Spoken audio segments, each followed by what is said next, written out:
सिद्धार्थनगर जिले में नेता विरोधी दल माता प्रसाद पांडे के नेतृत्व में सपा कार्यकर्ताओं ने एक विशाल रैली निकाली। सपा कार्यकर्ताओं की ये रैली सपा कार्यालय से शुरू होकर कलेक्ट्रेट परिसर में खत्म हुई। इस रैली में हजारों की संख्या में सपा कार्यकर्ता सड़क पर उतरे और उन्होंने उत्तर प्रदेश और केंद्र सरकार की नीतियों के खिलाफ जमकर नारेबाजी की। कार्यकर्ताओं ने अपने हाथों में खाद की किल्लत जमाखोरी, प्रदेश में खराब लॉ एंड ऑर्डर, सिद्धार्थनगर जिले में एक विशेष समुदाय को निशाना बनाने के विरोध को दर्शाती तख्तियां ले रखी थी। इस रैली में डुमरियागंज की सपा विधायक सैयदा खातून, कपिल वस्तु के पूर्व विधायक विजय पासवान, सपा जिलाध्यक्ष लालजी यादव, नगरपालिका बांसी के अध्यक्ष चमन आरा, पूर्व पालिका अध्यक्ष इंद्रीस पटवारी सहित दर्जनों की संख्या में जिले भर के पदाधिकारी मौजूद रहे।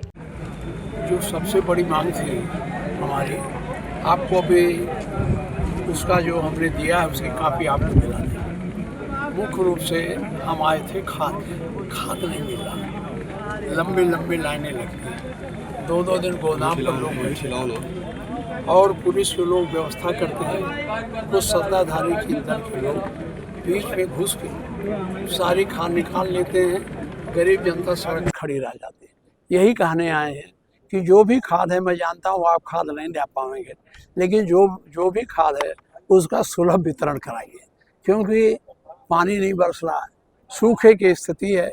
अगर खाद नहीं डालेंगे तो धान पैदा नहीं होगा। इसलिए आज पहला मुद्दा ये था। दूसरा ये था कि लगातार भ्रष्टाचार बढ़ रहा है, महंगाई बढ़ रही है। आपको आंकड़ा देखना चाहिए। 14 में जब कहे थे महंगाई ख़त्म कर देंगे, तब से 58% महंगाई बढ़ गई। महंगाई रोक का कोई उपाय सरकार नहीं कर रही है। केवल और केवल पुलिस के बल पर सारा काम करना चाहते हैं। पुलिस का भ्रष्टाचार इस स्तर पर है कि 151, 109, 110 आप जरा जेल में जाके, कचहरियों में जाके देख लीजिए कितने गरीबों को उसमें बंद किया गया। जो प्रभावशाली हैं थाने पर पैसे के लिए बुलाए जाते हैं, पैसा नहीं देते हैं तो उनको 151 में चालान कर देते हैं। ये मैंने मुख्यमंत्री जी के सामने उठाया था। मुख्यमंत्री ने कहा था मैं इसको देखूंगा। यही नहीं है, हमारे यहाँ हमारा जो जिला है ये भाईचारे वाला जिला, यहाँ सांप्रदायिक सद्भाव है। इतनी बड़ी संख्या में मुस्लिम आबादी है, हिंदू आबादी है, कभी किसी प्रकार का दुराव नहीं हुआ। हम उनके ईद में जाते हैं, वो हमारे होली में आते हैं। लेकिन इस प्रशासन ने इसमें दुराव पैदा कर दिया है कि आज एक आदमी की दूरी दूसरे से बढ़ती चली जा रही। यही नहीं, जो हमारे मुस्लिम के एक तरह से पूज्य स्थल थे, फागू बाबा हमारे बदलिया में थे, उनकी कब्र भी डीएम के आदेश से खो दी गई। जबकि वहाँ मैंने लोगों को जायरीन के लिए अपने पैसे से, विधायक ने से जो भी लगा हो, एक बड़ा भारी रैन बसेरा बनाया था। हमने पूछा कलेक्टर से, रैन बसेरा को गिरा दिया हो, कौन पाप किया था? इनके पास कोई जवाब नहीं है। आप देख रहे हो बांसी में, आप जानते हो इतने बड़े पैमाने पर लोगों के घर गिराए गए, उसका कोई निस्तारण नहीं किया। लोटन में घर गिराए गए, हमारे इटवा में लोगों के घर गिराए गए। चारों तरफ ये जिला अधिकारी घर गिराकर अपना रुआब दिखाना चाहते हैं। इसके लिए हम लोग यहाँ आए थे। जिलाधिकारी जी, अपने रवैये में आप बदलाव लाइए, अन्यथा हम लोग सितंबर के महीने में बड़ी संख्या में आकर आपको अभी हम चेतावनी देने आए हैं।